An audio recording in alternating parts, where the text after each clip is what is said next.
কালিৰ ঘটনাটো লৈ মই মানে অলপমান ৰাতিপুৱা ডক্টৰৰ তাত গৈছিলোঁ। তো মোৰ আহাতে অলপমান পলম হৈছিল আজি। তাৰপিছত মই আহি পালোঁ প্ৰায় 10টামান বজাত। আহি পাই দেখিছোঁ যে গোটেই ক্লাছবিলাক বন্ধ, ইভেন কি অফিচ ৰুমো বন্ধ। তো মই যেতিয়া আমাৰ শিক্ষকসকলৰ লগত যোগাযোগ কৰিলোঁ, তেখেতসকলে মোক কৈছিল যে এইটো ছাত্ৰ ছাত্ৰীৰ ফালৰ পৰা বন্ধ কৰা হৈছে। পিছত মই ছাত্ৰ ইউনিয়নৰ পৰা তেওঁলোকক মাতিলোঁ। সিহঁতক মাতি আনি মই সুধিলোঁ যে কি হ'ল ঘটনাটো।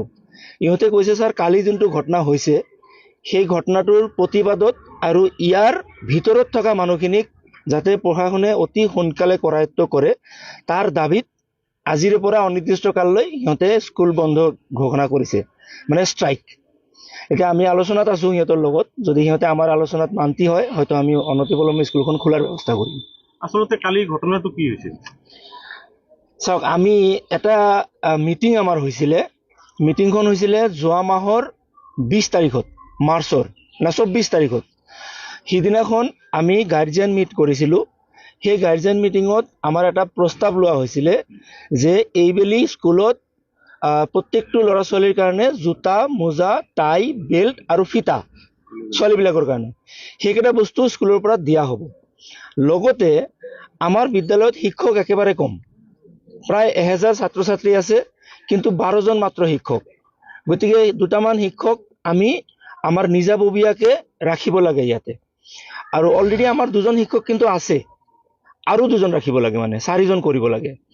তো ইয়াত এটা ফাণ্ডৰ প্ৰয়োজন আছিল। সেই গোটেইখিনি মিলাই ৰাইজে আমাক কৈছিলে যে 600 টকাকৈ আপোনালোকে লওক প্ৰত্যেকজন ছাত্ৰৰ পৰা। এইটো হৈছে আপোনাৰ মাৰ্চ মাহৰ 24 তাৰিখৰ মিটিঙত। তাৰপিছত আমি যেতিয়া আমাৰ কিতাপবিলাক আহিল, কিতাপ ডিষ্ট্ৰিবিউশ্যন কৰিম। কিতাপ আহিল আমাৰ ইলেকশ্যনৰ পিছত। তো কিতাপবিলাক ডিষ্ট্ৰিবিউশ্যন কৰিম, আমি চব চেনেলাইজ কৰিলোঁ, চব বস্তু ঠিক ঠাক কৰিলোঁ। তাৰপিছত আমি আৰু এটা মিটিং দিয়া হ'ল এই মাহৰ এপ্ৰিলৰ 20 তাৰিখত। সেইটোও গাৰ্জিয়ান মিটিং আছিলে। সেইটো মিটিঙত আমি এটা পেৰেণ্ট টিচাৰ এছ'চিয়েশ্যন বনালোঁ।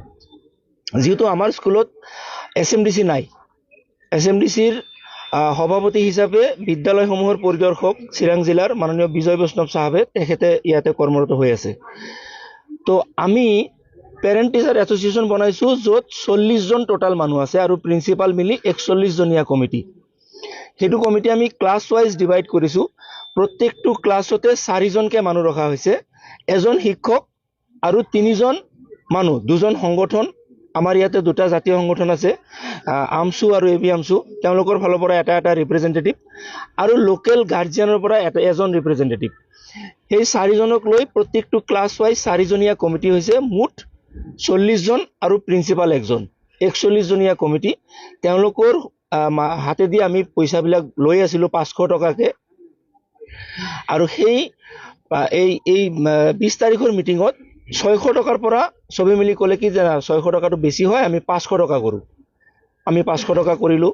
আৰু গাৰ্জিয়ান আৰু শিক্ষা বিভাগৰ অনুমোদন ক্ৰমে এইটো আছে ৰ'ব। তাৰপিছত এই 2টা মিটিং যে হৈছে, এই মিটিংটো কিন্তু আমাৰ চিৰাং জিলাৰ IS মহোদয়ৰ অনুমোদন আছে ইয়াতে। মোৰ লগত কপি আছে, মই আপোনালোকক কপি দি দিম ইয়াৰ পিছতে। তেওঁ আমাক অনুমোদন দিছে যে আপোনালোকে ল'ব পাৰে যদি এনেকুৱা হয়। ইভেন কি কালি যে আমাৰ ইয়াতে এজন মেজিষ্ট্ৰেট আহিছিলে, তেখেতেও আমাক আনঅফিচিয়েলি কথাটো কৈছে যে এনেকুৱা হ'লে ভাল, এৰেঞ্জমেণ্টটো আপোনালোকে ভাল কৰিছে, যিহেতু শিক্ষক কম, আপোনালোকে 2জন শিক্ষক ৰাখিছে, আৰু 2জন যদি ল'ব পাৰে তেতিয়াহ'লে ভাল হয়। তো আমি সেই হিচাপে কামটো কৰি আছিলোঁ, 500 টকাকৈ লৈ আছিলোঁ উইথ ৰিচিপ্ট। আমি ৰিচিপ্ট দিছোঁ প্ৰত্যেকটোৰ কাৰণে। আৰু সেই টকাখিনিৰ অডিট কৰাৰ কাৰণে আমাৰ এই 41জনীয়া কমিটিটো ৰখা হৈছিল, যে 41জনীয়া কমিটিয়ে অডিট কৰিব। তো হঠাৎকৈ কি হ'ল, কালি এইটো চলি আছিল, প্ৰায় 10-12জনমান মানুহ সোমাইছে। আৰু লগতে আমাৰ ছাত্ৰ ছাত্ৰী সৰু কিছুমান আছিলে, আহি কোনো কথা নাই চিধা অকস্মাতে মোক আক্ৰমণ কৰিছে। মই এজনৰ হাতত লাঠি দেখা পাইছোঁ এটা, আৰু এজনৰ হাতত চোকা কিবা এটা আছিল, ইমানখিনি ডাঙৰ, সেইটো সৰু বস্তু, কিন্তু চিক কৰিছে। মই বস্তুটোক মোক মাৰিব পৰা নাই, এইখিনিত মাৰিছিলে মোক, কিন্তু সেইটো বস্তু মই ধৰিছিলোঁ। মাইকী মানুহ যে 2জনী আছিলে, একজনৰ হাতত আছিল। তো এইটো ইয়াতে লগা নাই, কিন্তু মোৰ এইফালে অলপমান ফাটিছিল, কালি তেজ ওলাইছিল। তো সেইখিনি হৈ গুচি গ'ল। তাৰপিছততো হুলস্থুল আৰম্ভ হ'ল। আজি শুনা পাই আছোঁ যে ইয়াৰে ভিতৰত আমাৰে শিক্ষক জড়িত। তো যদি এইটো শিক্ষক জড়িত হয়, তেতিয়াহ'লেতো মাৰাত্মক কথা। মোৰ কথা হৈছে যে আইনৰ ওপৰত কোনো কিছু নহয়, আইনীভাৱে আমি আমাৰ যুদ্ধ চলাই যাম। আৰু স্কুলখনত বহুত কিবা কিবি অনিয়ম হৈ আছিলে আগত। যোৱা বছৰ আমাৰ মেট্ৰিকৰ ৰিজাল্টৰ কথা যদি আমি কওঁ, অনলি 28 জন ল'ৰা ছোৱালীয়ে পাছ কৰিছে, অনলি 28 জন আউট অফ 99, 99 জনৰ পৰা 28 জনে পাছ কৰিছে। যদি আমি ক্লাছ 6ৰ ৰিজাল্ট চাওঁ, আমাৰ 124 জনৰ পৰা 4 জন ষ্টুডেণ্টে মাত্ৰ ৰেগুলাৰ পাছ কৰিছে। যদি 7ৰ ৰিজাল্ট চাই আপোনালোকে, 120 জনৰ পৰা অনলি 7 জন ষ্টুডেণ্টে ৰেগুলাৰ পাছ কৰিছে। That is the quality of the school. মই ইয়াতে দায়িত্ব লৈছোঁ জানুৱাৰী মাহৰ 29 তাৰিখে। তাৰ পিছৰ পৰা আমাৰ শিক্ষকসকলে বহুত মেহনত কৰি আছে। আমি কিবা কিবি নতুন কিবা কিবি কৰাৰ ট্ৰাই কৰি আছোঁ। এইবাৰ যেনেকুৱা শিক্ষাৰ মানদণ্ড উন্নত শিক্ষাৰ কৰা। মানদণ্ডৰ কাৰণে আমি বহুত কিবা কিবি কৰাৰ ট্ৰাই কৰি আছোঁ। যেনেকুৱা ধৰক, আমি আমাৰ স্কুলত আগত লাইব্ৰেৰী নাছিল, আমি লাইব্ৰেৰী অ'পেন কৰিলোঁ। আমাৰ স্কুলত ৱাল মেগাজিন নাছিল, এইটো চাব আপোনালোকে, ৱাল মেগাজিন এইবাৰ মই বনোৱা, এইটো আমি কৰিছোঁ। আমাৰ স্কুলত PTA যোনটো কৈছোঁ, পেৰেণ্ট টিচাৰ এছ'চিয়েশ্যন, সেইটো নাছিলে, আমি বনাইছোঁ। আমাৰ স্কুলত যোনটো অফিচ ৰুমৰ যোনটো অৱস্থা আছিলে, আমি ঠিক কৰিলোঁ। আপোনালোকে সেইফালে গৈ চাব, সেইফালে এটা ৰুম আছিলে, ডাঙৰ ঘৰ এখন পৰি আছিল পৰিত্যক্ত অৱস্থাত, চাফা কৰি সেইটো আমি তাতে ক্লাছৰ কাৰণে ইউজ কৰাৰ কাৰণে ব্যৱস্থা কৰিছোঁ।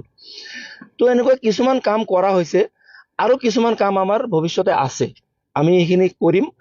আমাৰ শিক্ষকসকল একেবাৰে একমত, 2-এজন ইফাল সিফাল থাকিব পাৰে, কাৰোবাৰ ব্যক্তিগত স্বাৰ্থ আছে, যেনেকৈ মই শুনা পালোঁ অলপ আগতে। তো সেইখিনি মানুহক ইয়াৰ পৰা এলিমিনেট কৰিব লাগে। আৰু তেওঁলোকৰ যোনটো মই কওঁ যে একাডেমিক ছাইডে কওক বা হেৰিয়ে কওক, অৱদান শূন্যৰ নিচিনা, প্ৰায় শূন্যৰ নিচিনা। গতিকে আমি আইনৰ ওপৰত হেৰি আছে, আমাৰ পূৰা আস্থা আছে, আইনে আমাক ব্যৱস্থা দিব। লগতে আমাৰ বিভাগীয়ভাৱে এইখিনি শিক্ষক যদি জড়িত আছে, আমি বিভাগীয়ভাৱেও আমি লিখিম, যাতে আমাক তেওঁলোকৰ ওপৰত বিহিত ব্যৱস্থা লৈ দিয়ে।